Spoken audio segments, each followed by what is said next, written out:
你终于承认了，你处心积虑做那么多卑鄙的事情，不就是为了报复我们项家吗？啊！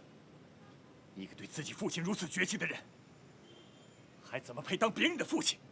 跟人家抢儿子！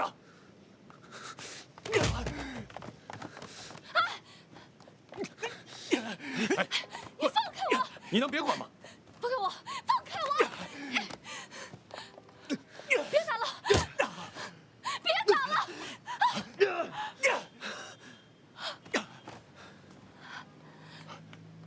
没事吧？来，厉仲谋，你别嚣张，我们的账以后再算。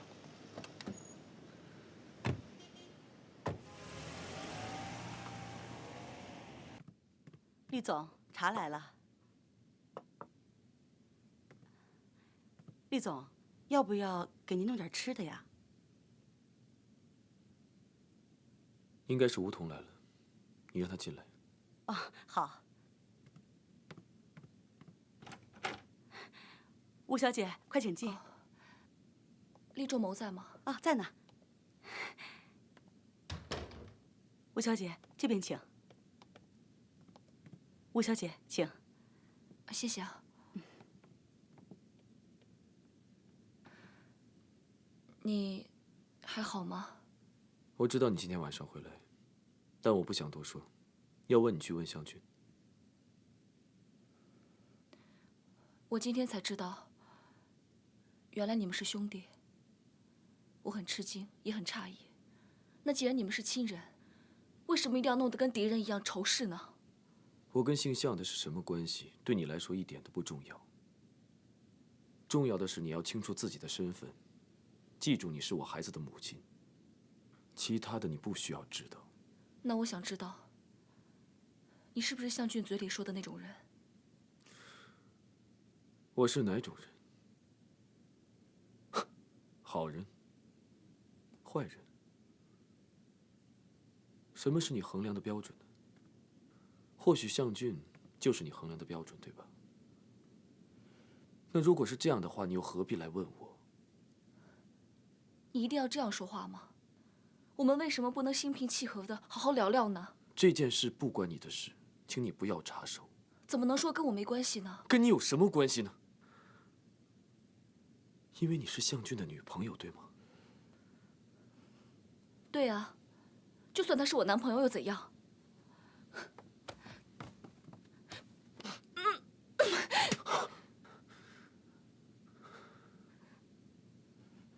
想不到你这个女人，跟我们这两个流着同样血的男人还真有缘啊！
早上好。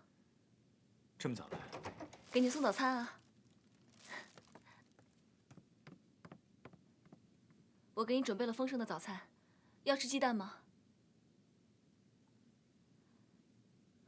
厉仲谋那边你可以先不要理，周茂不干了，大不了我们去找别人啊。北京这么大，想找个有能力的人有什么难的？来，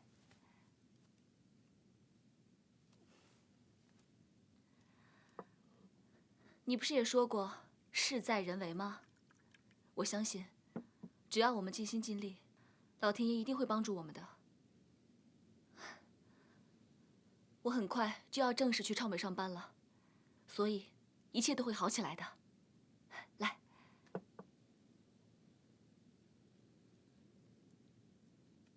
你先别担心，我们可以找一些猎头公司给我们推荐人才啊。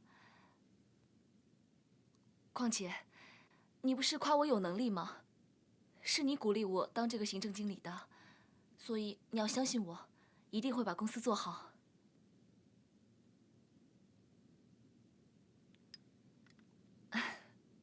先不说我，至少还有你啊！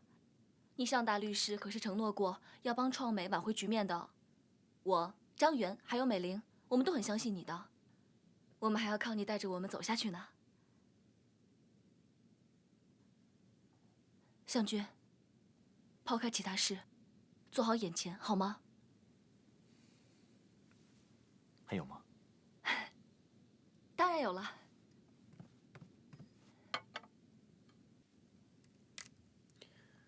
喂，喂，彤彤睡了吗？刚躺下。你今天晚上没有应酬啊？没有。那能让彤彤听电话吗？等一下，彤彤。妈妈，爸爸要讲故事，你跟我一起听好不好？好啊。爸爸，快点开始吧。那我们来讲一个灰姑娘的故事，好不好？好。有一个富翁，他的妻子生下了一个小女孩，以后就去世了。后来啊，这个富翁又帮这个小女孩娶了一个后妈，这个后妈又带了2个女儿过来。后来呢，这个后妈的2个女儿天天叫这个小女孩干活，他们管她叫灰姑娘。什么是后妈？后妈就是不是亲生的。比如说，爸爸如果喜欢一个女朋友结了婚，那你就要叫她后妈。爸爸，我不要后妈。彤彤，爸爸还没有讲完呢。后来啊，有一次王子要在王宫里面举行一个盛大的舞会，他邀了全城的姑娘来参加。他想要在这些姑娘里面呢，挑一个做他的未婚妻。灰姑娘去了吗？灰姑娘在仙女魔法的帮助下，穿了漂亮的水晶鞋和衣服。可是有一个规定，那就是她必须在晚上12点之前要回去，因为魔法过了12点之后呢，就会失效。她去了，后来呢？她去了。王子见她第一眼就爱上她了。他们2个就这样一直跳舞，跳舞，直到12点的钟声响起，灰姑娘才慌慌张张的逃走了。在路上，王子找到了他遗失的一只水晶鞋，所以后来王子就派人挨家挨户的，一户一户仔细的找。他希望可以找到可以穿上这双鞋的女主人。富翁的2个女儿呢，她们2个抢着穿，可是怎么穿，就是穿不下。后来这个富翁想到，我还有一个女儿。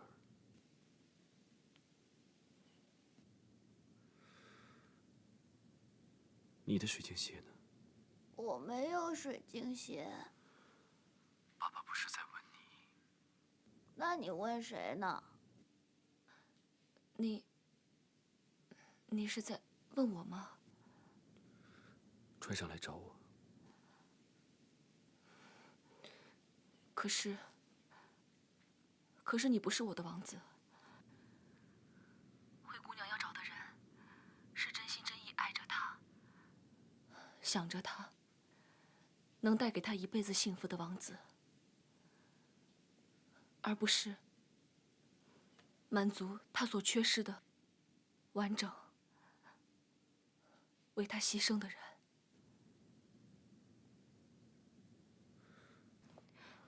回来了。你怎么在这儿呢？路过，顺便来看看你。你在这儿等了多久了？一会儿。我想进去坐坐。哦，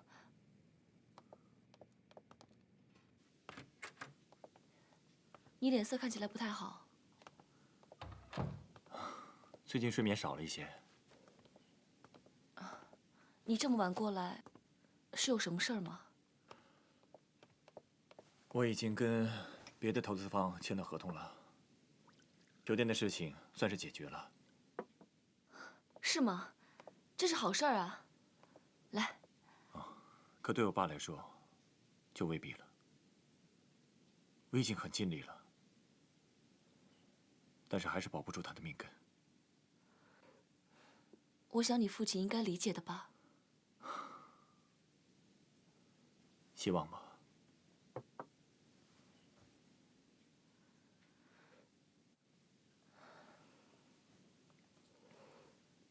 那你有没有回家跟你父亲说啊？回家，我都不知道那算不算是家。你知道我和我爸从前的感情就不好。从小，我外婆就跟我说，是我爸间接害死了我妈。他让我从小就没了母亲。外婆去世之后，我的人生彻底改变。我不知道该如何和他相处。在我心里，我不知道该把他放在什么样的位置。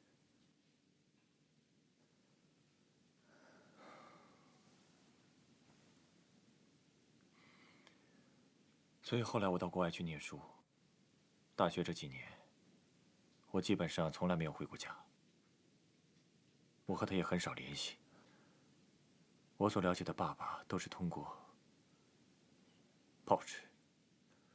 他对我来说就像陌生人。有时候我看到厉仲谋，也会觉得他很可怜。但是一想到是他妈害死了我妈，我就不再去可怜他。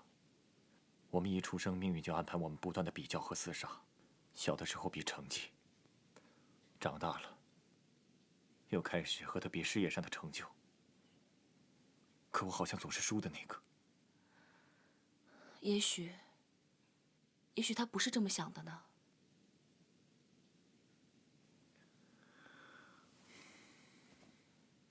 你不了解厉仲谋这个人，从他打压项氏，抢走属于我们的环保计划的那个时候，我就知道，他从来就当我是敌人，不只针对我和我爸，还有整个项氏。因为他是被抛弃的，他永远是个私生子。据我对他的了解，他不是这种人。你总把事情往好处想，而且你对他的感情会帮他说话。有时候真相就是那么残酷。有件事我想问你，自从你知道我跟厉仲谋的关系以后，你有没有想过，或者怀疑我在利用你？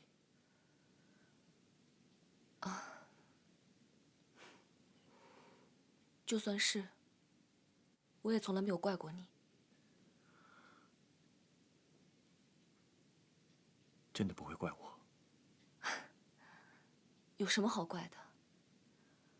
就好像上次去梁瑞强的舞会，之前我还在焦头烂额，想怎么样才能争取到这个大客户，跟公司有个交代。结果你就叫我去做你的舞伴。这么说来，还不是我利用了你？当我知道你和厉仲谋是兄弟之后，其实我也曾想过，你对我这么好，这么关心我，会不会有你的目的？可是我不怪你。每个人都有他生活的目标。再说，你从来都没有伤害过我，一直在帮助我。梧桐，我相信我的直觉。你是一个善良的人，你一直都把我当做你最好的朋友，谢谢你。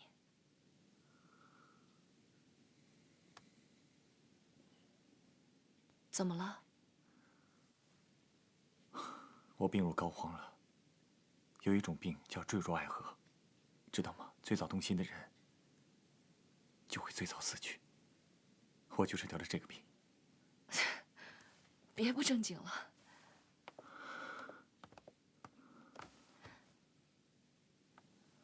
我承认，刚开始我有点想利用你，因为你是彤彤的母亲，我就想撕下她脸上的面具，看看她崩裂的样子。可是后来我一点点靠近你，我就一点点的陷进去。我也不知道自己怎么了，一看到你，就完全忘了最初的想法。要不要试试？